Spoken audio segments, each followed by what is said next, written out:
হচ্ছে স্তন গাছ, ক্ষেতের চারধারে হয়ে থাকে।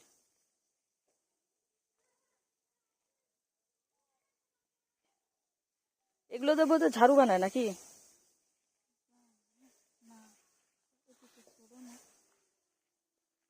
এগুলো আর বড় হয় না?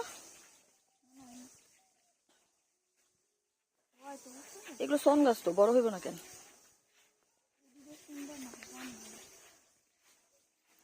এর একটা দারুণ ইয়াও কিন্তু মরিচ ক্ষেত। এখানে মরিচ হয়নি, ফুল ফুটেছে। এই যে দেখো কত বড় ক্ষেত, এটা কিন্তু পুরাটাই, এই যে এটা পুরাটাই মরিচ ক্ষেত করেছে।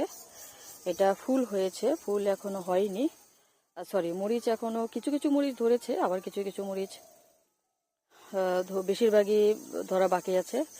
আর এই পাশে দেখো, এই যে দেখো তাল গাছ, তাল গাছ এক পায়ে দাঁড়িয়ে আছে, সবগুলি তাল গাছ উকি মারে আকাশে। আমরা ছোটবেলায় পড়েছি না, ওই কবিতাটা আমার মনে পড়ে গেছে। দেখো এক জায়গায় কতগুলো তাল গাছ এক পায়ে দাঁড়িয়ে আছে। এখানে কিন্তু অনেকগুলি তাল গাছ। বন্ধুরা এগুলো হচ্ছে ধান ক্ষেত। হ্যাঁ, এগুলো হচ্ছে ধান ক্ষেত। এই যে দেখো, এই যে এই পাশে ধান ক্ষেত, এইগুলি সব ধান ক্ষেত। এই যে এগুলি অনেক বড় বড় হয়ে গিয়েছে। এই যে দেখো ধান আমি দেখাচ্ছি, এই যে দেখো, এই যে দেখছো ধান হচ্ছে একদম কাঁচা কচি। এগুলা ধান হচ্ছে, এগুলি আরো বড় হবে, তারপর পাকবে।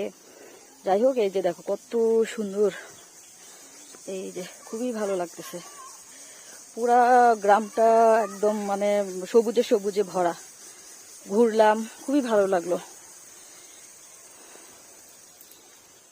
আসসালামু আলাইকুম বন্ধুরা, দেখো এই যে এখানে কত সুন্দর সুন্দর গাছ, বিভিন্ন রকমের গাছ, আর পাখিরা সব কিচিরমিচির করে ডাকছে। এই যে দেখো বাঁশঝাড়, কত সুন্দর বাঁশঝাড়। এই দেখো, এটা হচ্ছে ওই যে মানে ধান ক্ষেত থেকে ঘুরে আসলাম না, ওই ক্ষেতের উপরের জায়গাটার মধ্যে। এই যে দেখো, এই যে দেখো কত গাছ, মানে এখানে আম গাছ আছে, জাম গাছ আছে, কাঁঠাল গাছ আছে, বিভিন্ন রকমের গাছ আছে। দেখো ওই যে দেখো, ওই যে দেখো ওখানেও দূরে একটা বাঁশঝাড় আছে।